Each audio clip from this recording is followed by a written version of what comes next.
Hello everyone! Good afternoon po sa ating lahat. Welcome back again to my YouTube channel. It's me again, Mami LB, ang tenderang Ilocana ng Isabela. Today is June 18. Time check muna tayo mga kapwa ko kasari.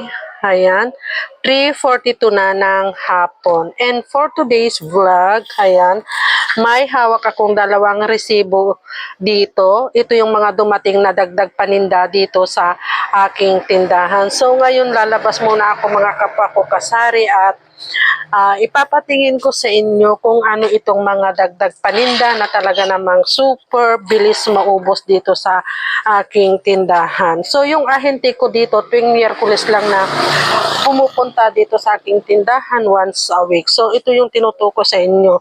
Tinutukoy ko sa inyo mga kapwa ko kasari itong mga pastilya. So bali kumuha ako ngayon ng 16 pieces, 62 pieces na pastillas. Ito ay yung assorted na.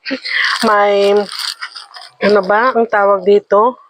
Ito tapos may yema, may sampalok na rin. Ayan, may nahulog. So, ito lahat, basta ito ay 62 pieces. Bali, ang puhunan nito is 10. Ang aking bintahan is 12 pesos. Tapos, sa aming mga Ilocano pala, ang tawag namin dito is bukayo. Ayan. So, ito pa yung isang dumating. Tapos, kumuha din ako ng toasted. Ayan, bali, ang bintahan ko dito is 7. Tapos, kumuha din ako dito, yung mga candies, ganyan, pang 5 pesos. Ito yung nata de coco. Tapos, ito rin, pang 5 pesos. At kumuha din ako ng fruit wax bottle candy, pang 5 pesos. So, mabenta rin ito sa akin mga kapwa ko kasari. Kumuha ako ng 2 bag. So, ito nga pala yung itsura ng harapan ng aking tindahan. Ayan, kung mapapansin nyo, nandito yung aking mga panindang candies. Kaya yung mga bata dito talagang dinarayon nila itong aking mga paninda kong candies mga kapwa ko. Yeah. So, next na dumating na itong mga tinapay. Ayan, so ito mga Spanish bread, tapos itong ganito. Ayan, may tasty bread din ako dito. Tapos ito, 2 klase ito. Ito ay yung ubi at saka munggo flavor. Tapos ang puhunan nga pala ng tasty bread is 50 pesos. Ang aking bintahan is 60.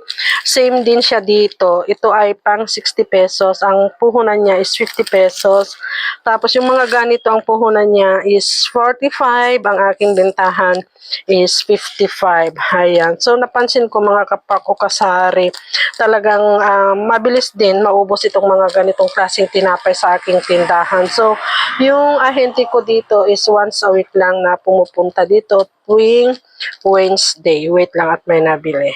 So, bali ang aking binayaran nga pala sa mga nakuha kong pastillas, ito yung resibo niya, ay 1,300. So, ito yon. Ayan. So, bali ang aking binayaran is 1,300.